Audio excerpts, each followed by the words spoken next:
بسم اللہ الرحمن الرحیم۔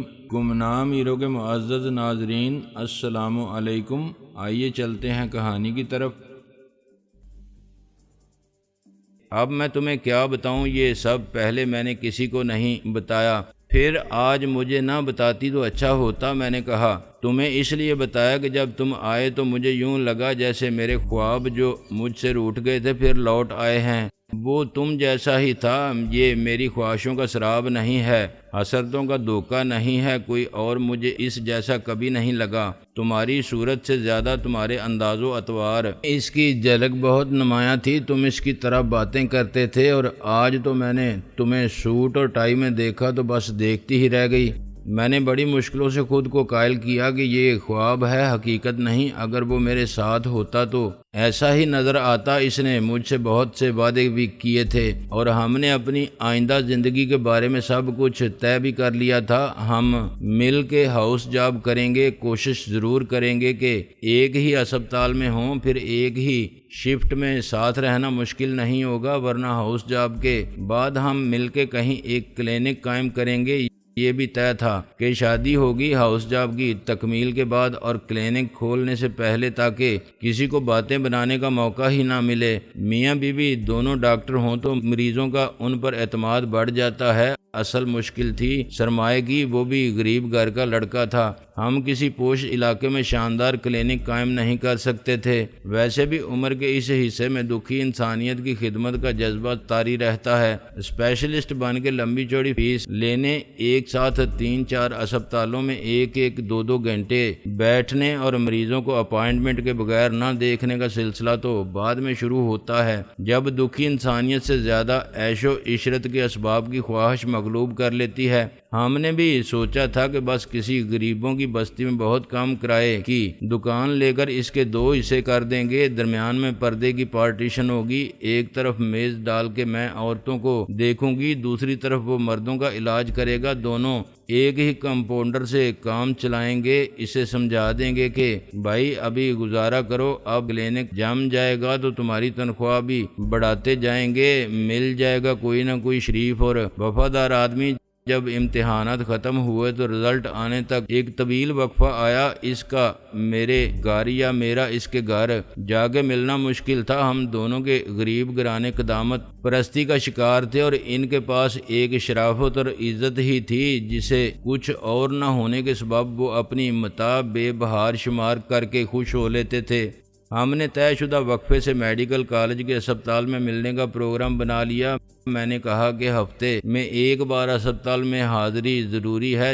چند ہفتے وہ باقاعدگی سے آیا، پھر ایک بار وہ نہیں پہنچا۔ دوسرے ہفتے میں نہ جا سکی، میں بخار میں پڑی تھی۔ تیسرے ہفتے وہ مجھ پر برس پڑا کہ مجھے اس کا خیال نہیں، میں بدل گئی ہوں، کیا وہ پاگل ہے کہ میرے لیے اکیلا جھک مارتا ہے، اسے کیا کمی ہے لڑکیوں کی، اور میں اپنے آپ کو آخر کیا سمجھتی ہوں، وغیرہ وغیرہ۔ میں جتنا حیران ہوئی اس سے زیادہ دکھی ہوئی۔ یہ شکایت میں بھی کر سکتی تھی، ایک بار وہ نہیں آیا، دوسری بار میں نہیں پہنچی، اس کی کوئی بھی وجہ ہو سکتی تھی۔ اس نے تو کہہ دیا تھا کہ مہمان آ گئے تھے، مجھ سے اس نے پوچھا تک نہیں، ورنہ میں بتاتی کہ بیمار نہ ہوتی تو میں ضرور آتی۔ غصے میں بات بگڑ جاتی ہے۔ میں نے بھی اسے جواب میں خوب سنائی، اور وہ شرمندہ ہوا، لیکن شیشے میں بال سا آ گیا۔ اس کے بعد والے ہفتے میں مجھے اس کا پیغام اسپتال کے ایک وارڈ بوائے نے دیا۔ اس نے معذرت کی تھی کہ بیماری کے باعث وہ نہیں آ سکا۔ میں نے پوچھا کہ یہ پیغام کون لایا تھا، تو وارڈ بوائے نے بتایا کہ وہ خود مجھے دے گئے تھے، اور انہوں نے 10 روپے بھی دیے تھے۔ اگر آپ 10 روپے دیں تو آپ کو کچھ اور بتاؤں جو انہوں نے بتانے سے منع کیا تھا۔ میں نے مسکرا کے کہا بڑا بدمعاش تھا۔ ایسا ہوتا ہے، وارڈ بوائے سب کی خدمت کرتے ہیں اور غریب بن کے پیسے بھی اینٹتے رہتے ہیں، مگر ان میں کسی ایک کے ساتھ زیادہ وفادار ہو جاتے ہیں، جن سے امید ہو کہ بعد میں ان کے ساتھ کام کرنے کا موقع ملے گا۔ وہ بھی ہمارے پروگرام میں شامل تھا۔ یہ ہم نے اسے نہیں بتایا تھا، مگر ہمیں اندازہ تھا کہ جب بھی ہم نے کلینک قائم کیا تو کوالیفائڈ نہ ہونے کے باوجود ڈسپینسر کی ذمہ داریاں پوری کرنے آ جائے گا۔ میں نے اسے 10 روپے دیے تو اس نے بتایا کہ وہ نئی موٹر سائیکل پر آئے تھے اور ان کے ساتھ ایک لڑکی تھی جو پیچھے بیٹھی ہوئی تھی۔ وہ پرچہ مجھے تھما کے جاتے ہوئے اسی کے ساتھ چلے گئے تھے۔ مزید 10 روپے لے کر اس نے لڑکی کا نام بھی بتا دیا اور یہ بھی کہ وہ اکثر آتے ہیں، اگر میں چاہوں تو خود بھی دیکھ سکتی ہوں کہ وہ کیا کرتے ہیں۔ اس نے نئی موٹر سائیکل کا نمبر بھی بتایا اور اپنا خیال بھی ظاہر کیا کہ وہ غالباً اسی لڑکی نے گفٹ کی ہے سالگرہ پر۔ میں نے کہا کہ سالگرہ تو جون میں پڑتی ہے اس کی۔ وارڈ بوائے نے کہا موٹر سائیکل کے لیے اپریل میں بھی آ سکتی ہے۔ اس کی اطلاع غلط نہیں تھی، وہ بہت امیر گھر کی لڑکی تھی۔ اس نے میرے اور اس کے خواب خریدے تھے۔ میں انہیں چھپ کر اسپتال میں، کیفیٹیریا میں اور باہر گھومتے پھرتے ہنستے اور باتیں کرتے دیکھا، اور جب پتہ چل گیا کہ جو بات سارے زمانے سے چھپی ہوئی نہیں ہے وہ مجھے بھی معلوم ہو گئی ہے تو اسے کوئی ڈر نہ رہا۔ میں نے بھی اس سے کوئی گلہ شکوہ نہیں کیا، کسی کو زبردستی تو اپنایا نہیں جا سکتا۔ جانے والے کو پکڑ کے واپس لانے سے کیا فائدہ، وہ پھر بھاگ جائے گا۔ میں نے بھی اپنی تقدیر کے فیصلے کو اکیلے میں رو دھو کے قبول کر لیا۔ جب رزلٹ آیا تو مجھے پتا چلا کہ ان دونوں کی شادی طے ہو گئی ہے۔ انہوں نے اکٹھے ہاؤس جاب کیا اور اس کے بعد شادی کر لی۔ سب کچھ ویسے ہی ہوا جیسے اس نے طے کیا تھا، بس میری جگہ ایک دولت مند لڑکی آ گئی جو اتنے وسائل رکھتی تھی کہ کسی پوش علاقے میں اس کے ساتھ شاندار کلینک قائم کر سکے۔ میں نے کہا آپ کی پھر اس سے ملاقات نہیں ہوئی؟ وہ ملاقات کیسے نہ ہوتی، یہ دنیا بہت چھوٹی جگہ ہے۔ انہوں نے کہا اور ایک ہی شہر میں رہتے ہوئے یہ کیسے ہو سکتا تھا؟ آپ نے اس سے یا اس نے آپ سے کچھ نہیں کہا؟ نہیں، جب وہ اجنبی ہو گیا تو میں نے بھی اجنبی بن جانا ہی بہتر سمجھا۔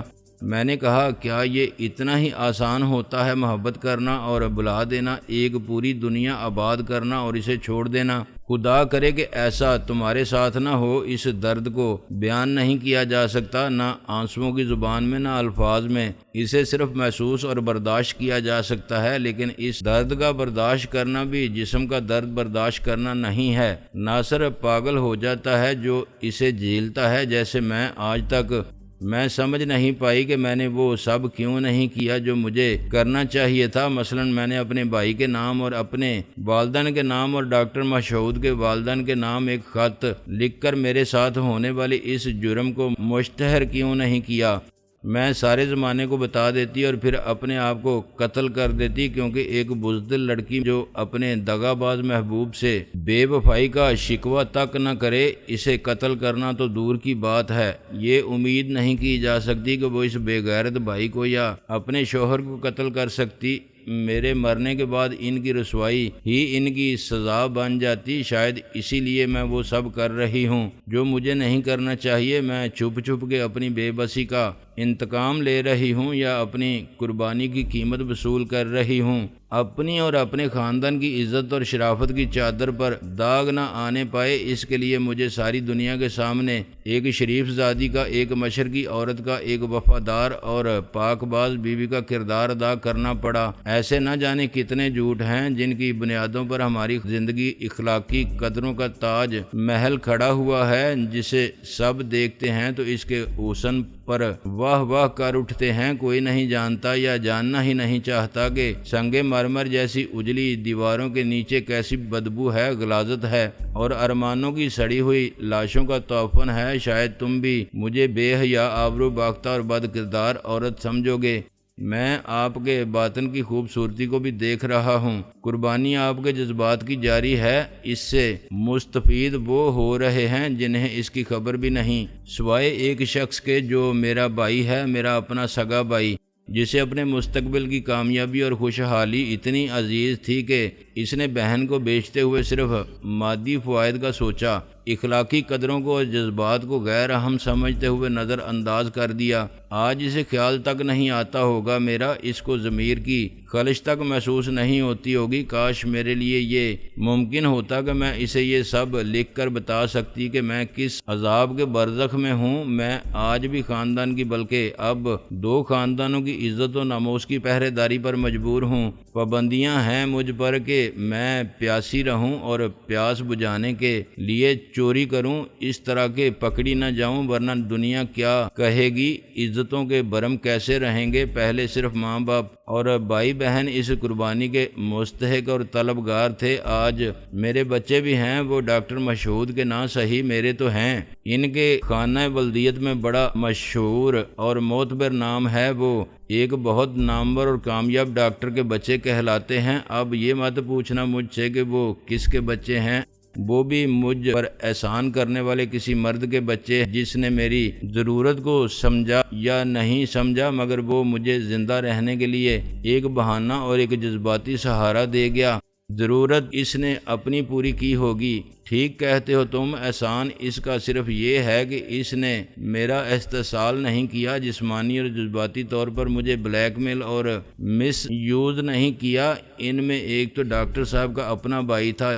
کیسے کیسے بھائی ہوتے ہیں دنیا میں، نہ صرف عزت بیچنے والے بھی اور عزت کے خریدار بھی۔ ڈاکٹر صاحب کی پوری فیملی کراچی میں ہے، لیکن ہم کراچی نہیں جاتے۔ صرف ایک بار ہم شادی کے بعد انہی کے ساتھ گئے تھے، اور دوسری بار اس وقت جب ان کے والدین ایک حادثے میں زخمی ہو گئے تھے۔ اب ان کے والد وہیل چیئر پر ہیں، ان کی دونوں ٹانگیں حادثے کی نظر ہو گئی تھیں۔ والدہ کئی مہینے ICU میں پڑی رہیں اور کوما کی حالت میں ہی ان کا انتقال ہو گیا۔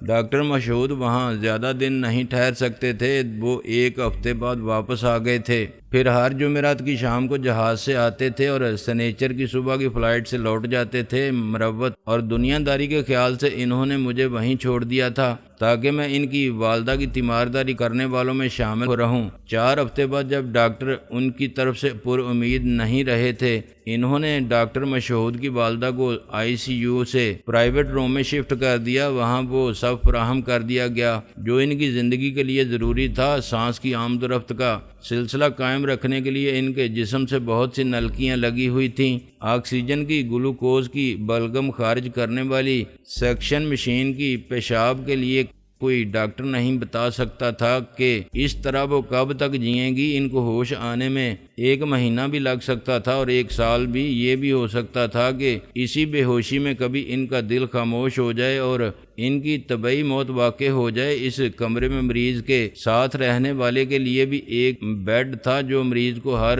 1-2 گھنٹے کے بعد کروٹ بدلوا سکے، ورنہ کمر اور جسم کے نچلے حصے میں زخم پڑ جاتے ہیں۔ بیڈ سور کہتے ہیں انہیں۔ کمر اور دھڑ کے نچلے حصے پر اینٹی سیپٹک پاؤڈر لگانا اور گلے میں خرخراہٹ سن کے سیکشن پمپ آن کرنا۔ بھر جائے تو پیشاب کی تھیلی بدلنے کے لیے کسی کو بلانا، اور اس کے علاوہ انتظار کرتے رہنا کہ انہیں ہوش آ جائے یا ضرورت پڑے تو انہیں آکسیجن لگانا۔ یہ سب وہاں رہنے والے کو ہی کرنا پڑتا تھا۔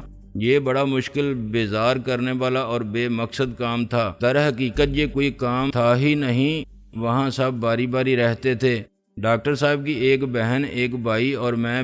پھر ایسا اتفاق ہوا کہ بھائی میرا ساتھ دینے کے لیے دیر تک رکنے لگا، دن کے علاوہ رات کو بھی آنے لگا، اور تم سوچو کہ یہ سب کتنا عجیب، کتنا غیر انسانی، غیر اخلاقی اور ناممکن سا لگتا ہے کہ ایک بیڈ پر ماں زندگی اور موت کے منہ میں معلق ہو، زندہ لاش کی طرح پڑی ہو، اور دوسرے بیڈ پر اس کی بہو اور اس کا بیٹا، وہ بیٹا نہیں جس کی شادی اس نے بڑے چاؤ سے کی۔ دوسرا بیٹا ایک اسپتال کے پرائیویٹ روم میں ایسے رہتے ہوں جیسے یہ ان کا بیڈ روم ہے۔ شک کون کر سکتا تھا؟ دیور اور بھابھی کا رشتہ ہی ایسا ہوتا ہے، محبت اور لاڈ والا۔ میری ہمدردی میں اور میرا دل بہلانے کے لیے وہ اکثر رات کو رک جاتا تھا۔ بھابھی تو میرے بیٹھے بیٹھے سو گئی تھیں، پھر میں کیا کرتا، بس بیٹھا رہا۔ صبح 4 بجے اٹھیں تو اس وقت میں کیسے آتا اور کیا کرتا گھر آ کے؟ پھر میں سو گیا۔ اگر آج یہ بات دنیا کو بتائی جائے تو سب صدمے سے چیخ اٹھیں گے۔ ادھر ماں مر رہی تھی اور دوسری طرف اسی جگہ ایک اسپتال میں دیور بھابھی۔ توبہ توبہ، کیسی انسانیت سوز حرکت ہے! شیطان کو بھی شرم آ جائے، مگر میری اپنے زندگی کے تجربے نے مجھے سمجھا دیا تھا کہ ایسا یا اس سے بھی کہیں زیادہ اسی دنیا میں ہو سکتا ہے جو کسی کی نگاہ نہیں دیکھ پاتی۔ عزت اور شرافت کی جانے کتنی اجلی چادر چادروں پر داغ ہیں جو کسی کو نظر نہیں آتے۔ 3 مہینے اسی طرح گزر گئے، پھر اچانک سب ختم ہو گیا۔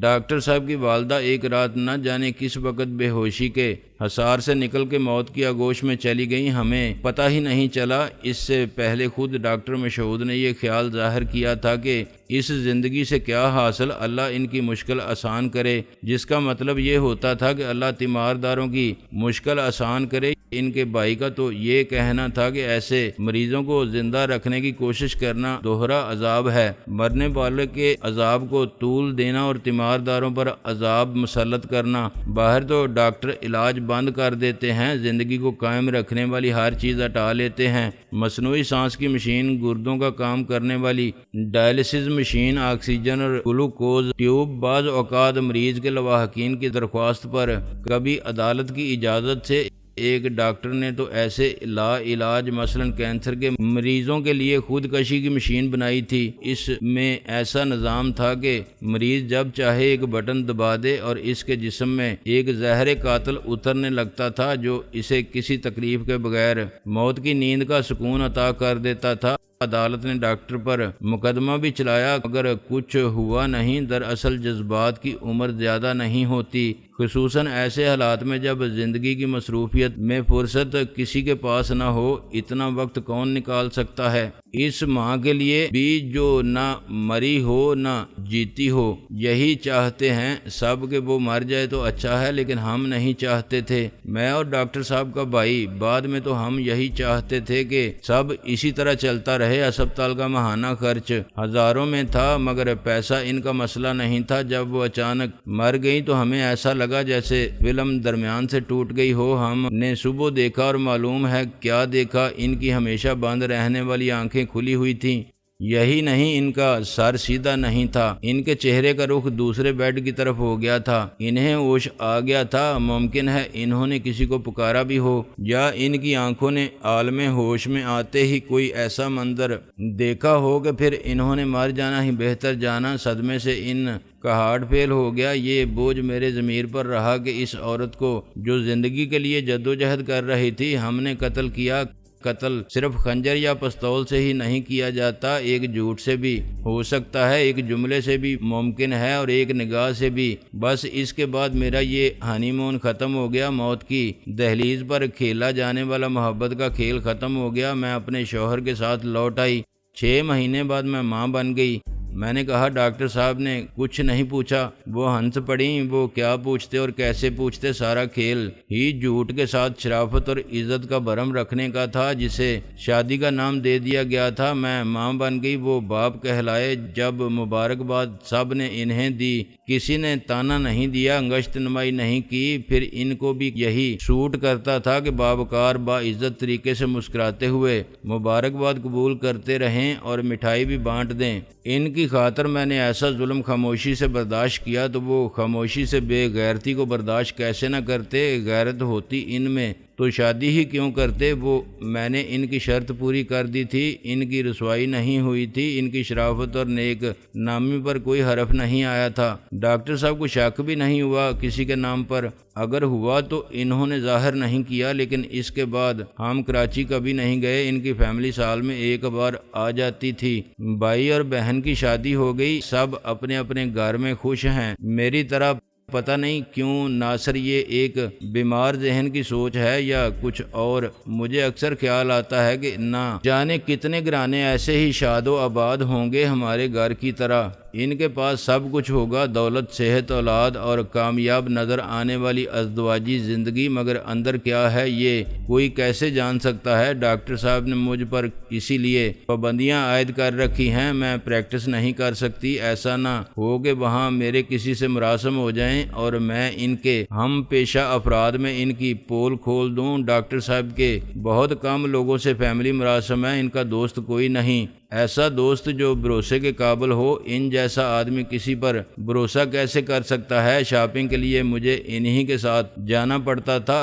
اب بچے کچھ سیانے ہو گئے ہیں تو مجھے اتنی آزادی ملی ہے کہ میں ان کے ساتھ چلی جاؤں۔ مجھے تو اس نوکر پر بھی شک ہے کہ اسے ڈاکٹر صاحب نے مجھ پر نگاہ رکھنے کے لیے ملازم رکھا ہے۔ میں نے کہا اس میں تو کوئی شک نہیں، وہ مجھ پر بھی شک کرتا ہے تو کرتا رہے، اب اس کی اتنی ہمت بھی نہیں ہو سکتی کہ مجھے روک ٹوک سکے، جوتے مار کے گھر سے نکال دوں گی۔ اوقات ہی کیا ہے آخر اس کی، میں جس دن چاہوں اس پر دست درازی کی تہمت لگا سکتی ہوں، خود دست درازی کر کے۔